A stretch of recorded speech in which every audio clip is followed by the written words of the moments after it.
पर्यावरणाचं रक्षण ही केवळ शासनाची किंवा काही संस्थांची जबाबदारी नसून प्रत्येक नागरिकाचं कर्तव्य आहे. निसर्ग टिकला तरच मानवजातीचं भविष्य सुरक्षित राहील. त्यामुळे निसर्गाप्रती प्रत्येकानं संवेदनशील भावनेतून योगदान देत पर्यावरण संवर्धनाचं काम करावं, असं प्रतिपादन ज्येष्ठ अभिनेते व नाम फाउंडेशनचे सहसंस्थापक मकरंद अनासपुरे यांनी केलं. मेट्रो आणि मेट्रो म्हणत विकास नव्हे तर पर्यावरणाचा समतोल राखत समाजाचं जीवन सुसह्य होईल असा विकास गरजेचा आहे.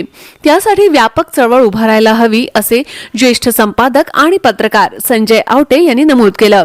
प्रदूषण नियंत्रण आणि पर्यावरण संवर्धन क्षेत्रात जगभरात कार्यरत ग्रीन सोल्युशन्स संस्थेच्या 14व्या वर्धापन दिनानिमित्त आयोजित पुरस्कार वितरण सोहळ्यात अनासपुरे बोलत होते. संस्थेच्या वतीनं दिला जाणारा जीवन गौरव पुरस्कार यंदा फलटण येथील ज्येष्ठ अस्थिरोग तज्ज्ञ डॉक्टर प्रसाद जोशी यांना अनासपुरे व ज्येष्ठ संपादक संजय आवटे यांच्या हस्ते प्रदान करण्यात आला.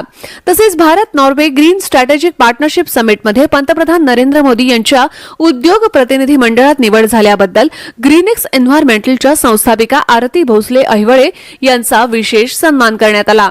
महाराष्ट्र प्रदूषण नियंत्रण मंडळाचे निवृत्त प्रादेशिक अधिकारी LS भड व निवृत्त उपप्रादेशिक अधिकारी किशोर केर्लीकर यांनाही गौरवण्यात आलं. बालेवाडी येथील हॉटेल ऑर्किड येथे आयोजित कार्यक्रमावेळी ग्रीन सोल्युशन्सचे संस्थापक सागर अहिवळे, प्रशांत गायकवाड अहिवळे यांच्या आई सुषमा अहिवळे, वडील चंद्रकांत अहिवळे, आरती यांचे वडील भीमराव भोसले यांच्यासह इतर मान्यवर उपस्थित होते. अहिवळे दाम्पत्याच्या यशाबद्दल दानोळी ग्रामस्थांच्या वतीनं त्यांचा सन्मान करण्यात आला. नमस्कार, मी आरती भोसले सागर अहिवळे. आज आमच्या ग्रीन सोल्युशन ग्रुप ऑफ इंडस्ट्रीजचा 14वा वर्धापन दिन आहे आणि त्यासाठी आम्ही सगळे इथे आमचा पूर्ण परिवार, आमचा ग्रीन सोल्युशन परिवार, आमच्यावरती सतत विश्वास ठेवणारे आमचे क्लायंट्स आणि आमचे प्रेमळ कलिग्स आणि फ्रेंड्स अँड फॅमिली इथे उपस्थित आहेत. तर गेल्या 14 वर्षामध्ये आम्ही जो काही प्रवास केलेला आहे, म्हणजे आमचे 2 लोकांपासून चालू झालेली कंपनी 350 लोकांपर्यंतचा प्रवास हा आम्ही ते सगळ्यांसोबत मांडलेला आहे. आणि येत्या पुढच्या वर्षांमध्ये पण पर्यावरणाच्यासाठी खूप काही उल्लेखनीय कामगिरी करण्याचा आमचा मानस आहे. आत्ताच आम्हाला रिसेंटली PM ऑफिसकडून इंडियन डेलिगेशनसाठी नॉमिनेट करण्यात आलं होतं इंडिया नॉर्वे राऊंड टेबल कॉन्फरन्ससाठी. तिथे सस्टेनेबिलिटी या क्षेत्रामध्ये आम्हाला आमचं रिप्रेझेंटेशन करायची संधी मिळाली. त्यासाठी मी खरंच गव्हर्नमेंटचे आभारी आहे.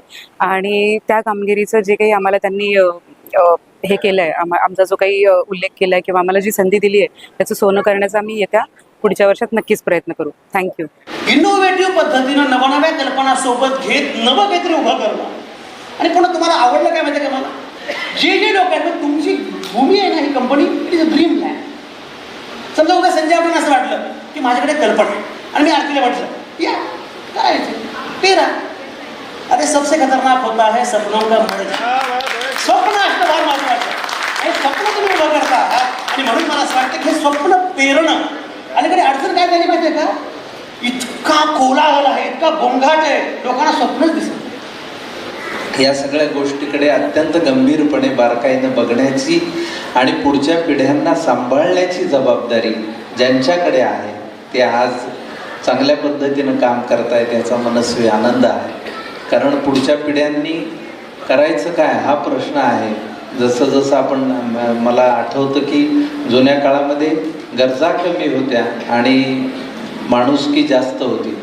आता गरजा वाढलेल्या आहेत, माणुसकी कमी झाली. दलाई लामा म्हणतात तसं घरं मोठी झाली पण कुटुंब छोटे झाले, किंवा औषधांची संख्या वाढली पण आरोग्य धोक्यात आलं. तशा पद्धतीने म्हणजे महात्मा गांधी म्हणतात की निसर्ग ही अशी शक्ती आहे ज्यामध्ये मुंगीचंही पोट भरता येतं आणि हत्तीचंही पोट भरता येतं, पण एखाद्याची हाव किंवा ग्रीड काही भरता येत नाही.